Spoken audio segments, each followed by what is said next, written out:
Financial markets పై పట్టు సాధించాలనుకునే వాళ్ళు Revanth conduct చేసే వెబినార్ కోసం ఈ నెంబర్ కి కాల్ చేయండి. నమస్తే, వెల్కమ్ టు సుమన్ టీవీ. నేను విష్ణు. ప్రస్తుతంతో పాటు NISM and CRISIL certified wealth manager Revanth Chalamala ఉన్నారు. వారితో మాట్లాడదాం. నమస్తే రేవంత్. నమస్తే అండి. రేవంత్, ఆడపిల్లల భవిష్యత్ అవసరాల కోసం అని చెప్పేసి చాలామంది తల్లిదండ్రులు అంటే వాళ్ళ కోసం బంగారు అక్యుములేట్ చేయాలి, ఎంతో కొంత భవిష్యత్ అవసరాల కోసం బంగారాన్ని కూడబెట్టాలని చెప్పేసి చాలామంది చిట్టీలు కడుతుంటారు. అంటే ఆ చిట్టీల ద్వారా వచ్చిన డబ్బుతో గోల్డ్ కొనడం, ఇంకొంతమంది ఏమో గోల్డ్ స్కీమ్స్ కడుతుంటారు కదా. సో ఇదంతా కూడా ట్రెడిషనల్ పద్ధతి. సో ఇది కాకుండా ఇప్పుడు మనకి గోల్డ్ని అక్యుములేట్ చేయడానికి ఎటువంటి ఇన్వెస్ట్మెంట్ ఆప్షన్స్ ఉన్నాయంటారు అసలు? సో డెఫినెట్గా ఇప్పుడు మనం యూజ్ చేస్తున్నటువంటి ట్రెడిషనల్ మెథడ్స్, చిట్టి కట్టడం ద్వారా కానీ, సంవత్సరానికి ఒకసారి కొద్ది గోల్డ్ కొనటం కానీ, ఈ గోల్డ్ స్కీమ్స్ కట్టడం వల్ల కానీ మనం ఎంతలా నష్టపోతామో చెప్తాను. ఈ పద్ధతుల ద్వారా తక్కువ 30% లూజ్ అయిపోతున్నాం. మనం ఎట్లా లూజ్ అవుతున్నాం కూడా చెప్తాను. సో బేసిక్గా మనకి బంగారం కొనటం అనేది మన ఇండియన్స్లో ఒక కామన్ ఆస్పెక్ట్. ఏది ఉన్నా లేకపోయినా కానీ ఇంట్లో బంగారం ఉంటే గుండెల మీద చేసుకొని ప్రశాంతంగా నిద్రపోతారు. ఆడపిల్ల పెళ్లి టైంకి లేదా ఆడపిల్ల ఫంక్షన్ టైంకి కావాల్సినంత బంగారం ఉంది అని అంటే ఆ ఇంట్లో ఆ సంతోషానికి అవధులు ఉండవు. సో బంగారం అనేది ప్రతి ఒక్కళ్ళ జీవితంలో ఒక భాగం. వాళ్ళు ఇల్లు కొంటారో లేదో తెలియదు, స్థలం కొంటారో లేదో తెలియదు, ఫ్యూచర్లో ఏం చేస్తారో ఎవరికి తెలియదు, కానీ బంగారం మాత్రం ఖచ్చితంగా కొనడం కోసం మాత్రం కళలు ఉంటాయి. అది ఖచ్చితంగా, ఎందుకంటే మన బ్లడ్ లైన్లోనే ఉంటుంది, అది మన సాంప్రదాయం. ఓకే. సో కానీ ఈ ఇంత ఇంపార్టెంట్ ఎలిమెంట్ని కొనేటప్పుడు మనం కొన్ని లెక్కల్ని మిస్ చేయటం వల్ల కొంత అమౌంట్ లూజ్ అయిపోతూ ఉన్నాం. సో బేసిక్గా మనం ఆ అమౌంట్ని లూజ్ కాకుండా ఈ traditional methods versus the new version. So బేసిక్గా ఇది నేను తయారు చేసుకున్న పద్ధతి. ఈ పద్ధతిలో కనుక సేవ్ చేసుకోగలిగితే మనము గోల్డ్ని బెటర్గా అక్యుములేట్ చేయగలుగుతాం అనేది నేను చేసుకున్నటువంటి ఒక చిన్న రీసెర్చ్ అది.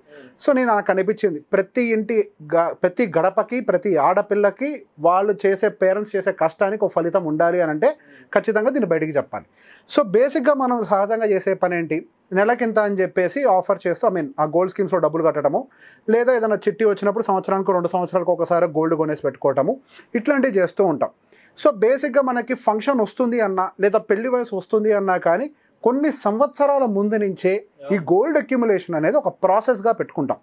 సో గోల్డ్ అక్యుములేషన్ అనేది ఎప్పుడు ఫంక్షన్ వస్తే అప్పుడు కొనం, ముందు నుంచే ప్లానింగ్ ఉంటుంది. 5 ఏళ్ల ముందు నుంచి, 10 సంవత్సరాల ముందు నుంచి ప్లానింగ్, 10 ఏళ్ల ముందు నుంచి ఉంటుంది. ఫంక్షన్ చాలా నార్మల్ ఫంక్షన్కి అయితే 5 ఏళ్ల ముందు నుంచి అక్యుములేషన్ ప్రాసెస్ అనేది ఉంటుంది. సో ఈ అక్యుములేషన్ ప్రాసెస్ని మనం ఏ విధంగా చేస్తే బెటర్ అడ్వాంటేజ్ ఉంటుందనేది చూద్దాం. సో సహజంగా ప్రతి సంవత్సరం మనం కొద్దిగా దాచుకున్న డబ్బులతోటి ప్రతి సంవత్సరం వెళ్ళి సహజంగా చేసే పద్ధతి ఏంటంటే ఒక ఆర్నమెంట్ కొనుక్కొని వచ్చేస్తాం. 1,00,000 రూపాయలు ఎగ్జాంపుల్గా తీసుకుందాం. సో ఇక్కడ మన కేస్ స్టడీ ఎట్లా పెట్టుకుందామని అంటే మనకు 5 సంవత్సరాల టైం ఉంది ఫంక్షన్ కోసం. ప్రతి సంవత్సరం పాటు మనం 1,00,000 రూపాయలతోటి గోల్డ్ని అక్యుములేట్ చేయాలి. ఇది మన టార్గెట్. ఓకే. 5వ సంవత్సరం తర్వాత మనకు ఫంక్షన్ వస్తుంది. సో ప్రతి సంవత్సరం మనం 1,00,000 రూపాయలు పట్టుకొని వెళ్ళి షాప్ దగ్గర ఇన్ జనరల్ ప్రాక్టీస్లో ఏదో గోల్డ్ తీసుకొని వస్తాం, లేదా గోల్డ్ బిస్కెట్ తెస్తాం, తర్వాత చేయించుకుందాం అని అనుకుంటే 5 వేస్లో జరుగుతుంటుంది. మెజారిటీ కేసులో గోల్డ్ ఆర్నమెంట్ తెచ్చేసుకుంటూ ఉంటారు. సో మనం షాప్కి వెళ్ళి కొనుక్కున్నప్పుడు 1,00,000 రూపాయలు పెట్టి మనం బిల్లింగ్ చేపిస్తే మనకి 75,000 రూపాయలకి మాత్రమే ఒరిజినల్ గోల్డ్ అంటే గోల్డ్ వాల్యూ ఉంటుంది. మిగతాదంతా కూడా ఏమొస్తుంది, అందులో మేకింగ్ ఛార్జెస్, వేస్టేజు, GST ఇవన్నీ ఉంటాయి. సో మనకి యాక్చువల్గా అక్యుములేట్ అయ్యే గ్రామ్స్ ఎంత, 10.7 గ్రామ్స్ అక్యుములేట్ అవుతుంది. సో ఫస్ట్ ఇయర్ 1,00,000 రూపాయలు బిల్లింగ్ చేయించాం, 75 గ్రాములు వచ్చి అదే 75,000కి బిల్లింగ్ అయింది, 10.7 గ్రామ్స్ వచ్చింది. Second year same, third year same, అట్లా 5th ఇయర్ వరకు అలానే కంటిన్యూ చేసాం.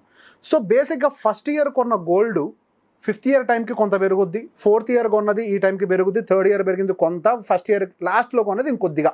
సో బేసిక్గా కొన్నది కూడా రేటు పెరుగుద్ది కదా. సో మన బంగారం కొనటంలో కూడా పాయింట్ ఏంటి, బంగారం యొక్క విలువ పెరుగుతుంది కదా. సో మనం గోల్డ్ని కొనేసి ఇంట్లో పెట్టుకుంటే మన పెళ్లి టైంకి అది కూడా పెరుగుద్ది అనేది, లేదా ఫంక్షన్ టైం పెరుగుద్ది అనేది మన general mind set. So basic ఈ ప్రాసెస్లో మనం ఓవరాల్గా అక్యుములేట్ చేసే గోల్డ్ ఎంత అంటే యావరేజ్గా ఇప్పుడు 7,000 రూపాయలు ఒక యావరేజ్ చేసుకుంటే మనం గ్రామ్ గోల్డ్ కాస్ట్ మనం 1,00,000 రూపాయలకి 10.7 అంటే బై డిఫాల్ట్గా క్యాలిక్యులేట్ చేయొద్దు. అందరూ మన వాళ్ళందరూ 10,00,000కి డివైడెడ్ బై 7 ఎక్కువ వస్తుంది కదా అంటారు. అందులో వేస్టేజ్ 25% పోద్ది, 75,000కే గోల్డ్ ఉంటుంది. ఇన్ఫ్యాక్ట్ 70,000 కూడా ఉంటుంది, 30% కూడా వేస్టేజ్ పోద్ది. మనం 75కి ఐడియల్గా తీసుకుందాం. సో 75% గోల్డ్కి మనం క్యాలిక్యులేట్ చేస్తే 53.5 గ్రాముల బంగారం మన దగ్గరకు వస్తుంది. సో పెరిగిన వాల్యూ కూడా క్యాలిక్యులేట్ చేద్దాం. ఫస్ట్ ఇయర్ కొన్నది కూడా మనకి యావరేజ్గా పెరుగుద్ది, 4th ఇయర్ అన్ని సంవత్సరాలది పెరుగుద్ది కదా. బంగారం 10% చొప్పున పెరుగుతుంది అనుకుందాం. యాక్చువల్గా అంత పెరగదు, 7 to 9 ఉంటుంది, కానీ 10 వేసుకుందాం. మనం మెంటల్ హ్యాపీనెస్ కోసం 10 అనుకుందాం. సో 10 తోటి పెరిగితే కనుక మనం టోటల్గా మనకు వచ్చేటువంటి వాల్యూ 5 లక్షల రూపాయలే. ఎందుకు మనం 25% ఎవ్రీ టైం మైనస్ అయిపోయింది కదా. సో మనం ఫస్ట్ టైం 75,000 పెట్టి కొన్నది 5 సంవత్సరాల తర్వాత 1,20,000 అవుతుంది. తర్వాత సంవత్సరం కొన్నది నెక్స్ట్ ఇంకో 4 years టైం ఉంటుంది కాబట్టి 1,09,000. ఆ తర్వాత 1,00,000 రూపాయలు అయితే 75,000. సో అట్లా కొద్దిగా పెరుగుతూ ఓవరాల్గా మనకి 1,00,000 రూపాయలు 5 లక్షల రూపాయలు మిగులుతాయి. సో మన 1,00,000 రూపాయలు ఏవైతే పెట్టామో అది యాక్చువల్ వాల్యూ 50 years తర్వాత అవుతుంది. దీనికి ఇంకో ఆల్టర్నేటివ్ మెథడ్ చెప్తా. మనకి ఇన్ఫ్యాక్ట్ ఒక 25 ఇంకా 30% వరకు అడ్వాంటేజ్ ఉండేది.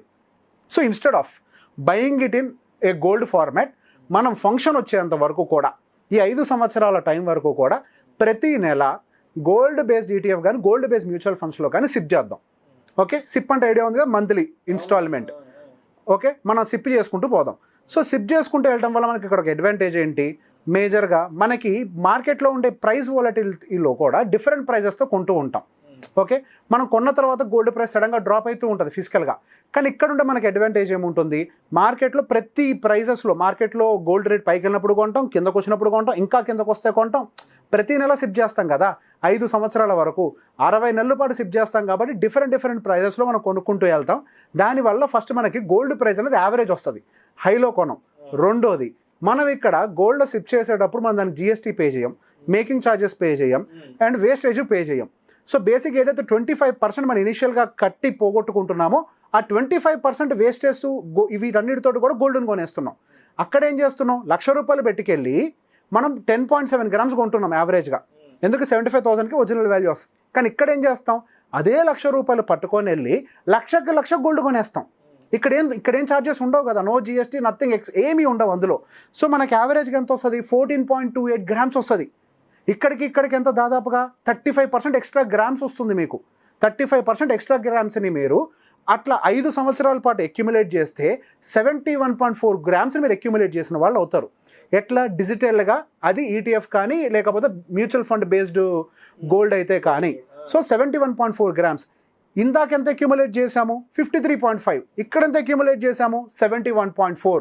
సో ఇక్కడెందుకు 53, ఇక్కడెందుకు 71 అంటే ఈ 5 సంవత్సరాల్లో కూడా 25% చొప్పున మనం వేస్ట్ చేసుకుంటూ వచ్చాము. ఇక్కడ ఏం చేసామని అంటే ఆ డబ్బుల్ని యాజ్ ఇట్ ఈస్గా ఇక్కడ వేస్ట్ చేయకుండా ముందు ఇక్కడ ఇన్వెస్ట్ చేసాం. సో బేసిక్గా ఇక్కడ 10% పెరిగినప్పుడు ఇక్కడ కూడా 10% పెరుగుద్ది కదా. ఇక్కడ ఏమైంది, 1,00,000 డైరెక్ట్ ఇన్వెస్ట్మెంట్ అయింది కాబట్టి మనకి ఆ 5th year కంప్లీట్ అయ్యే టైంకి మన దగ్గర 71.4 grams గోల్డ్ ఉంటుంది. ఆ గోల్డ్ యొక్క విలువ సుమారుగా 6,71,000 ఉంటుంది. ఇందాకేమో 5 లక్షలు పెట్టి 5 లక్షలు మిగిల్చాం, ఇక్కడేమో 5 లక్షలు పెట్టి 6,71,000 మిగిల్చాం. సో ఇక్కడ డబ్బుల పరంగానే కాదు, ఇక్కడ మనం ఆర్నమెంట్ పరంగా గమనించిన, అంటే గోల్డ్ వెయిట్ పరంగా గమనించిన, ఇక్కడ 53 గ్రాములు, ఇక్కడేమో 71 గ్రాములు. ఆల్మోస్ట్ ఎంత పర్సెంటేజ్ అది, 35% కంటే ఎక్కువ. మనం ఇక్కడ నేను ఒకటే పాయింట్ చెప్తాను, మనం డబ్బులు సేవ్ చేయాల్సిన అవసరం లేదు. మన ఐడియాస్ తోటి కరెక్ట్ వేలో ఇన్వెస్ట్ చేసి దాన్ని పెంచుకున్నాము అని అంటే అది సంపాదించిన దాంతో సమానమే. నార్మల్గా అయితే 53 గ్రాములకే మీరు ఓనరు, కానీ ఈ పద్ధతిలో 71 గ్రాములు. ఇది నేను కేవలం ఎంత ఎగ్జాంపుల్తో చెప్పా, 5 లక్షలు. ప్రతి ఇంట్లో మినిమం 20 లక్షలు గోల్డ్ కొంటారు, తక్కువలో తక్కువ. ఇప్పుడు ఎంతోమందితో మాట్లాడుతున్నా కదా, 20 లక్షల గోల్డ్ ఖచ్చితంగా ఉంటుంది. 20 లక్షలకి 35% యాడ్ చేయండి, దాదాపుగా అది ఇంకొక 7-8 లక్షలకు పోద్ది. హ్యూజ్ కదా, ఆల్మోస్ట్ హ్యూజ్. అంతే 7-8 lakhsకి ఎక్స్ట్రా గోల్డ్ వస్తుంది మీకు. సో బేసిక్ ఇక్కడ మనకి మల్టిపుల్ అడ్వాంటేజెస్. ఒకటి, హైలో కొని కిందకు వచ్చిందని ఫీల్ కాము, యావరేజ్ చేస్తాము, వేస్టేజెస్ ఏమి కూడా ఇక్కడ కట్టకుండా గోల్డ్ని అక్యుములేట్ చేస్తూ ఉంటాం. సో బేసిక్గా మనం అందరం ఇండియాలో ఫాలో అయ్యే ప్రాసెసే కాబట్టి గోల్డ్ని కొనటం అనేది. దీన్ని మోడర్న్ వేలో కొందాం. ఇక్కడ బేసిక్గా బంగారం నా చేతిలో ఉంటే ఎవడో ఒకటి కొట్టేయచ్చు కాక, కానీ ఇక్కడ మనం గోల్డ్ కొంటే దానికి RBI గ్యారంటీ ఇస్తుంది, దీన్ని ఎవడు ముట్టుకోలేడు. రైట్, గోల్డ్ లేకుండా ఇక్కడ అమ్మలేరు ఆన్లైన్లో. సో దానికి గ్యారంటీ ఉంటారు, ఇక్కడ ఎవరు కొట్టేయడానికి ఉండదు. కానీ ఫిజికల్ గోల్డ్ని ఎవడో ఒకటి కొట్టేయచ్చు, ఏదైనా అత్యవసర పరిస్థితుల్లో ఇంట్లో వాళ్ళు పాడు కూడా చేయొచ్చు. కానీ ఇక్కడ అట్లాంటి ఛాన్సెస్ ఉండవు. సో బేసిక్గా కొనేటప్పుడు మనం కరెక్ట్ మెథడ్ కనుక పిక్ చేసామనంటే బోలెడ్ డబ్బులు. Thank you so much. Thank you అండి.